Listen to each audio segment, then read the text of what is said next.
Hello, my name is Michael Tessaro and I prepared this ACCC cheat sheet for August 2024, and as you can see I'm quite behind. It's already the 24th of November 2024. I got a bit caught up with other things, so hopefully I'll be able to catch up in the next couple of weeks.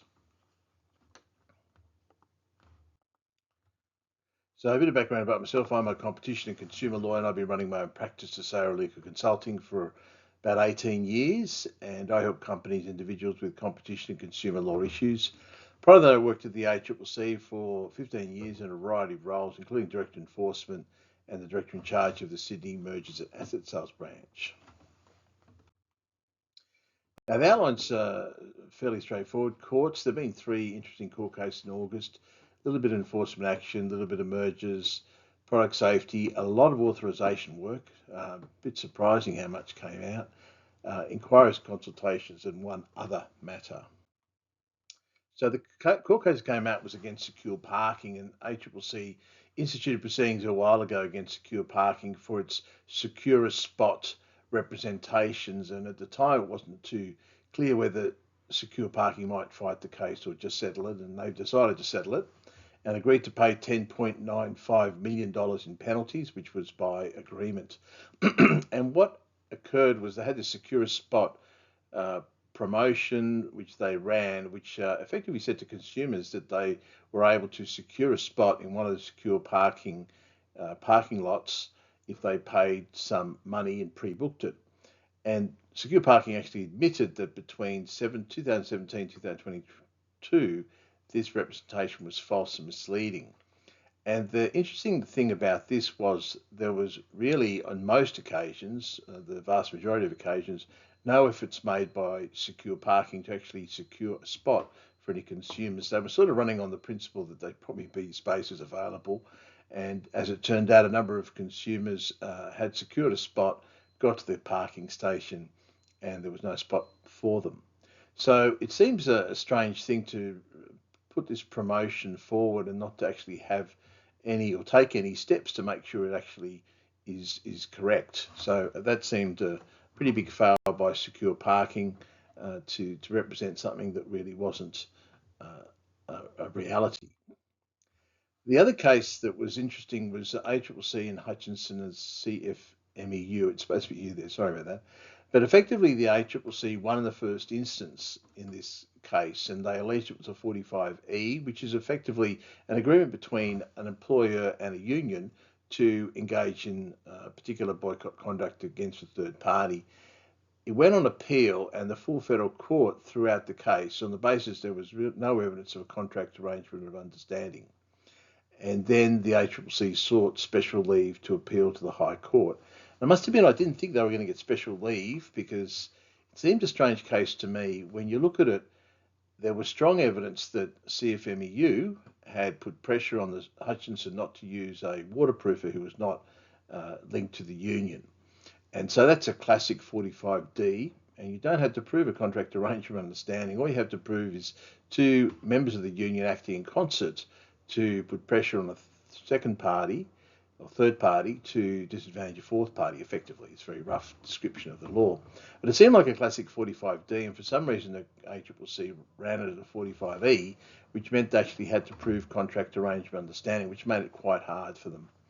Anyway, the ACCC's got special leave to go to the High Court, and what they're alleging is that the full federal court got the way to prove contract arrangement understanding wrong, and they want the High Court to set that straight. I'm not sure if they actually will, but that's what the ACCC is hoping for. I guess to lower the bar on being able to prove an anti-competitive arrangement or understanding. So that'll be an interesting case when it comes out.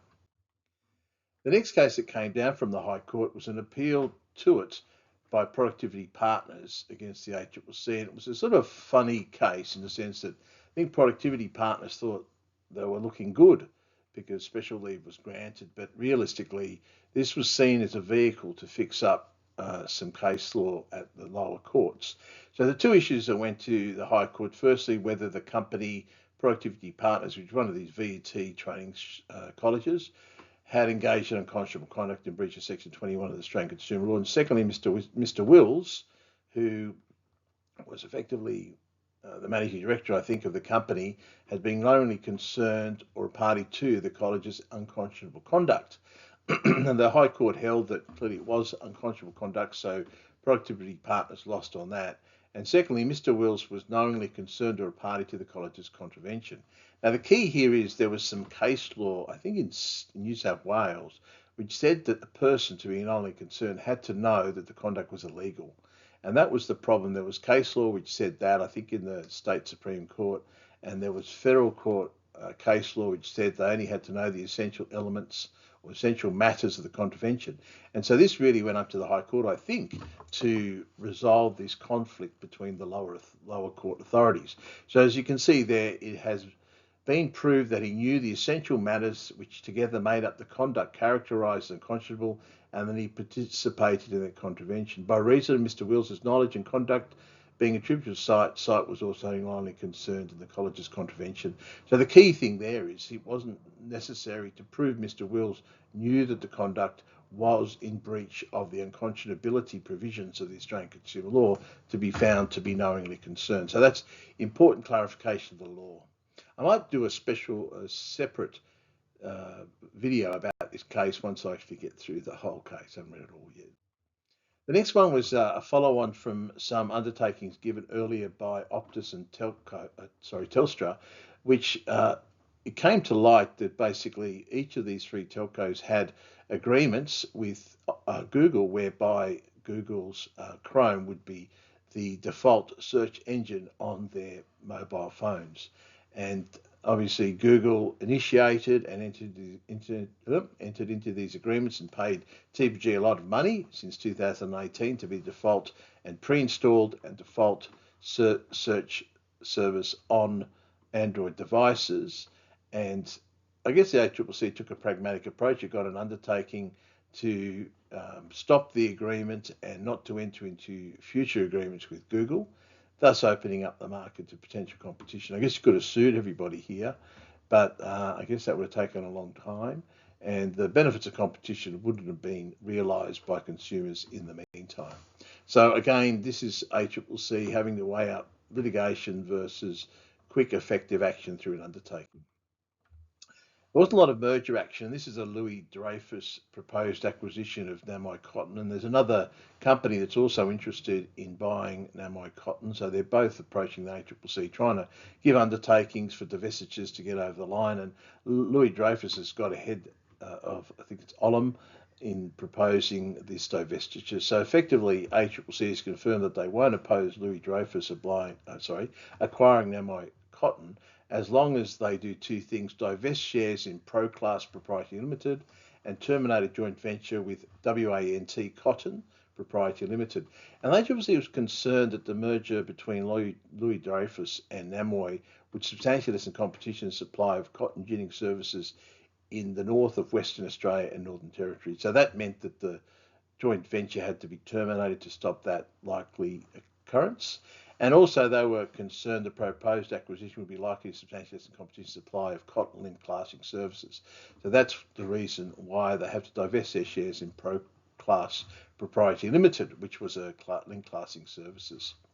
Now, as the proposed undertaking addresses the overlap in cotton ginning services, ACCC no longer had any concerns about the market power of the LDC group, so that's the whole Louis Dreyfus group, in order to restrict or negatively impact rival merchants' access to cotton lint. So they got over the line. Whether Olam can get over the line is yet to be seen. Experian proposed to acquire Ilion, and this merger went through quite interestingly on the basis that neither of these two companies seemed to be much competition to the market leader, which is Equifax. Sorry about that.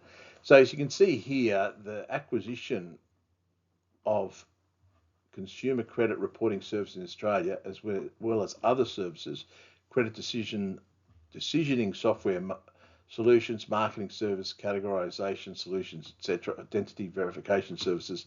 Both of these two companies provided those services, but they only provided weak competitive constraint against the market leader, Equifax. And the ACCC didn't believe this was going to change if the merger did not go ahead. So Equifax is miles ahead, and these two companies coming together won't substantially lessen competition. Also, they noted the ACCC there were strong network effects in the industry, so that means effectively the more people who join up to a particular service provider, the more advantage that service provider has in the market. The more consumers want to use a service provider who has lots of different customers on their books, because you can go to that particular service provider and get most of your needs addressed. The smaller you are, the less attractive you are to consumers. So effectively, the network effects had put Equifax in a much stronger position in the market, and these other competitors are really trying to catch up. Product safety, there was also an announcement of some investigations of two particular product safety products in the market, and they're sort of strange products. The first was car seat head straps and baby bottle self-feeding devices. And I've seen these devices a couple of times, and effectively it's a device to, I guess, strap the child's head to their baby seat so that that doesn't move around. You often see the child's head when they fall asleep falling to the side at a funny angle, and I guess they might wake up with a very sore neck. So this is actually to hold their head in position, which I don't really know that's totally necessary. So the ACCC was concerned that these products could cause injury or death. In relation to head straps, they were concerned that if there was an accident or something, the child's head, neck and spine could move, and it could actually become a strangulation hazard.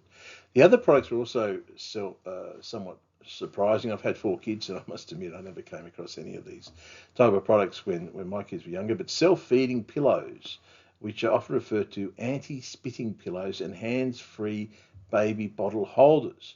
And these apparently are self-feeding devices, which effectively you can just, I don't know, plug in and the kid just keeps drinking milk. But as you can imagine, there's a big risk of suffocation if the baby's head moves. It could be smothered. Also, risks about ear infection if the baby is fed while on their back. So they're going to investigate these issues, but I wouldn't be surprised if they issue some banning orders in relation to these products.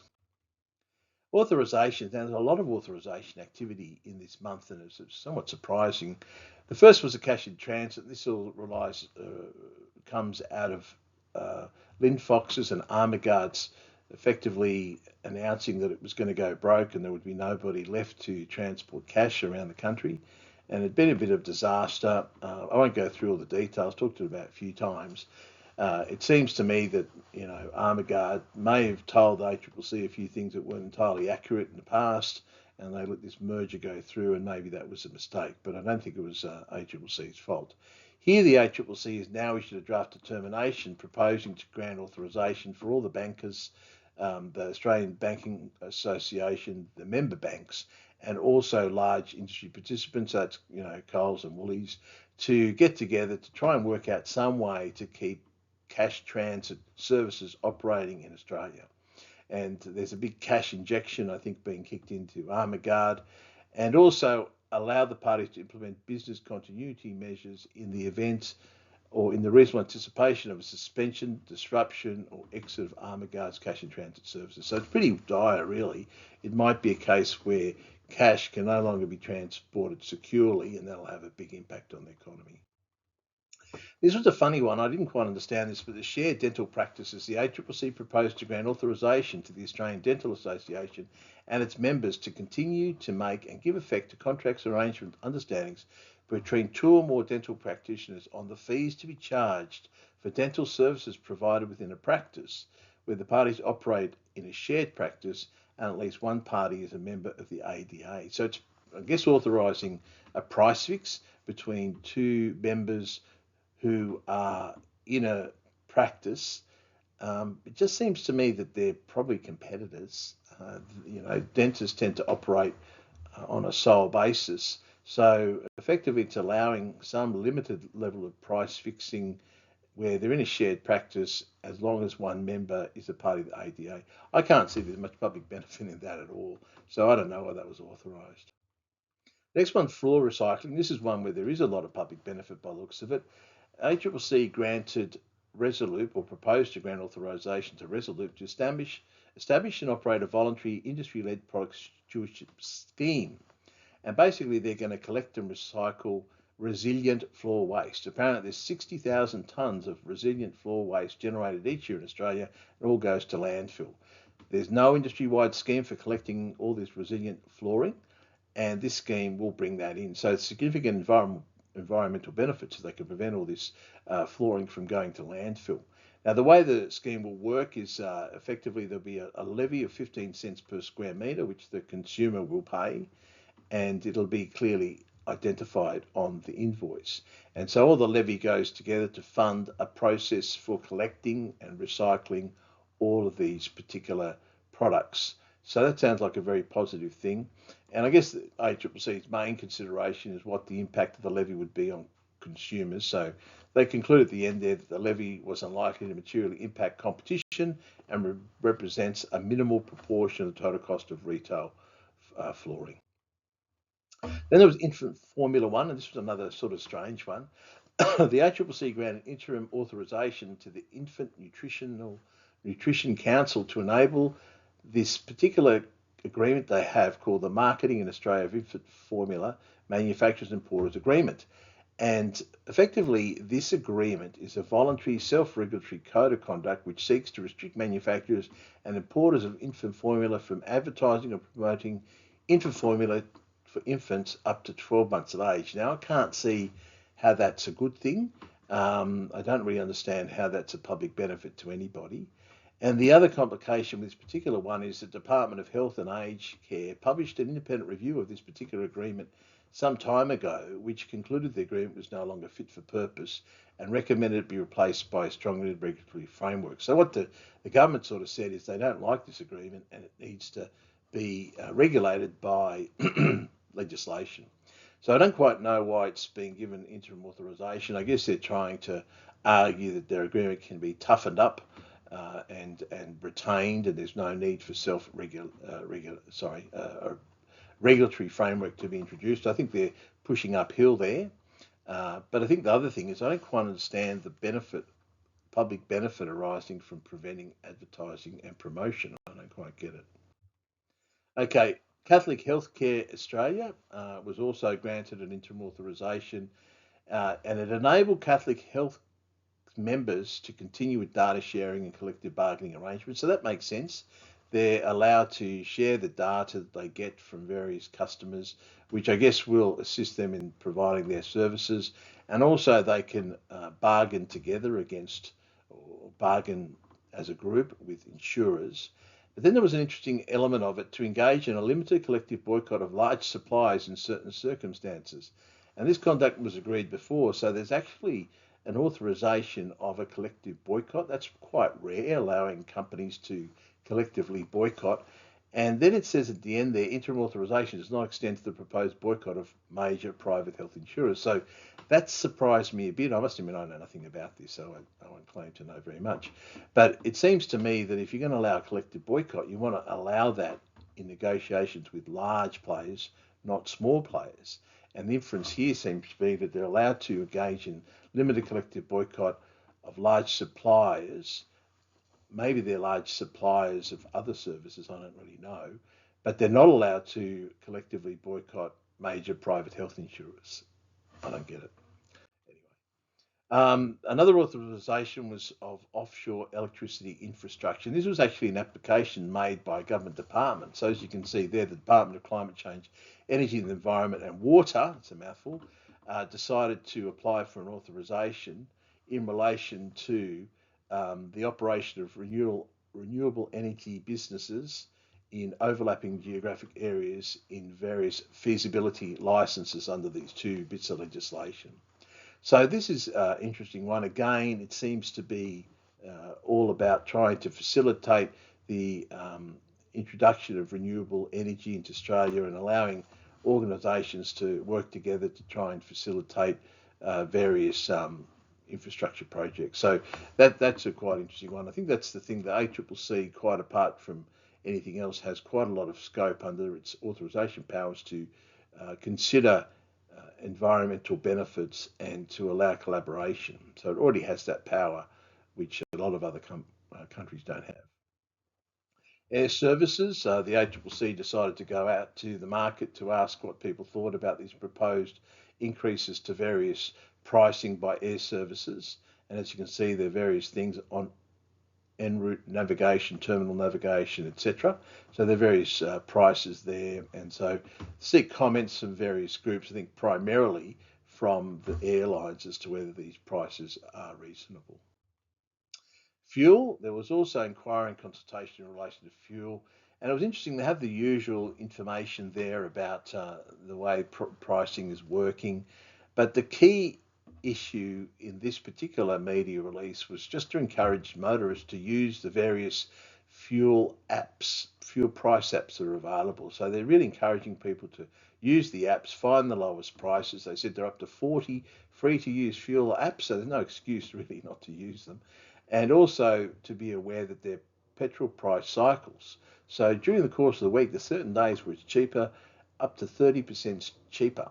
So you'd be silly to be filling up at the height of the cycle, which is often towards the weekends, usually the middle of the week. But I guess you can use these price fuel apps to work out when the lowest time in the price cycle is occurring. Then there was also a domestic airline report, and this was a report which showed that conditions that have improved in the market with declines in airfare prices, reduced cancellation, and improved time rates for flights. But I guess the big thing is what was the impact of Rex Bonza exiting the market? And I think we find out in a future report that prices have gone up dramatically. That'll be a subject of a future cheat sheet. But as you can see, Rex continued at this time in August to provide connectivity to communities across a number of regional areas and remote areas, and the government has announced that it will guarantee these regional flight bookings. Effectively, if the government doesn't step in and support Rex in these regional areas, there won't be any services to those areas, which is very problematic. I know I'm on NCAT now. We often have to go off to the regions to sit. And I went to Coffs Harbour the other day, and if there was no regional services, then we wouldn't be able to get there.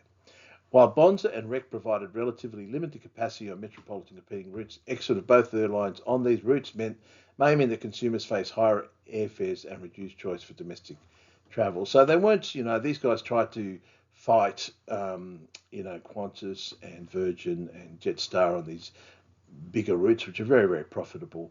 What's going to happen now they're gone? Well, probably prices will go up. And I think that's clearly what happens in a future report. The other event was the Law Council annual competition and consumer law workshop. I tend to go to these, but I didn't go this year because some client wanted to get some training on the day, so I couldn't go.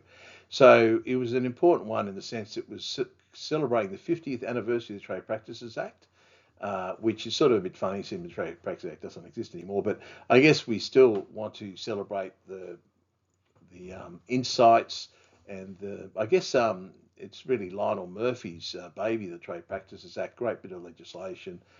Really looking forward to what the economy needed, and it was well ahead of its time.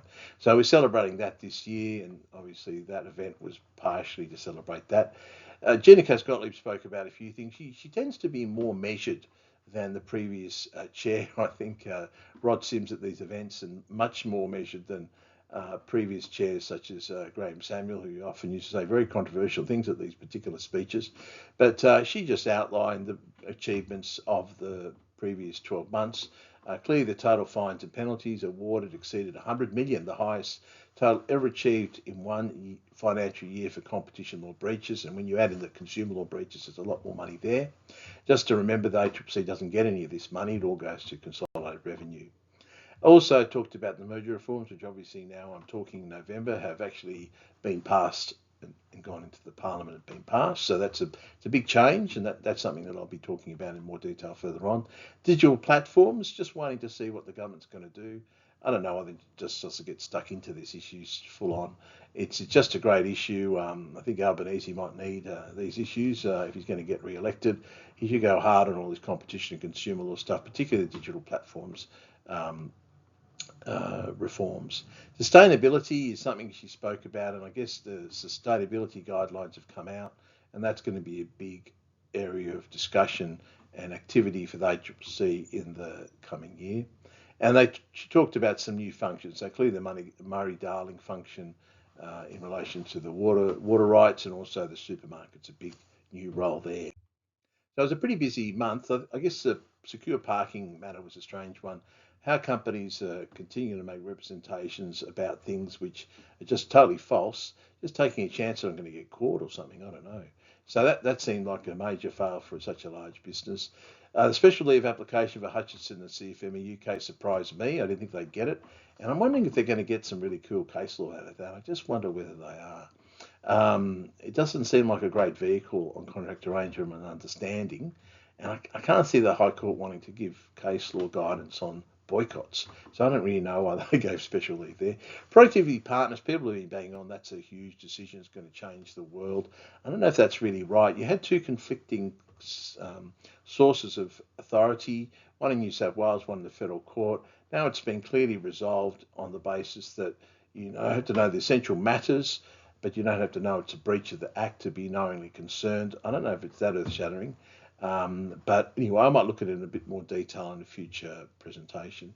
Lots of authorisations, putting out lots of authorisations. The thing that hits me with a lot of these authorisations is just can't see the public benefit. It's really a case if somebody's coming along and it's just trying to promote a private benefit, it's just really sensible just to say no. And I think some of these, if they ever got challenged through the competition tribunal, would probably get knocked in the head. So I think look at whether there's a public benefit or not. And the Law Council speech, it didn't sort of set the world on fire, but it's a very solid speech outlining a lot of achievements by Jenny Cass-Gottlieb's ACCC, and it looks like they're going to be continuing going forward with a very strong performance. So that's all I had. If you have any questions about any of this, feel free to give me a call or drop me an email. Bye-bye.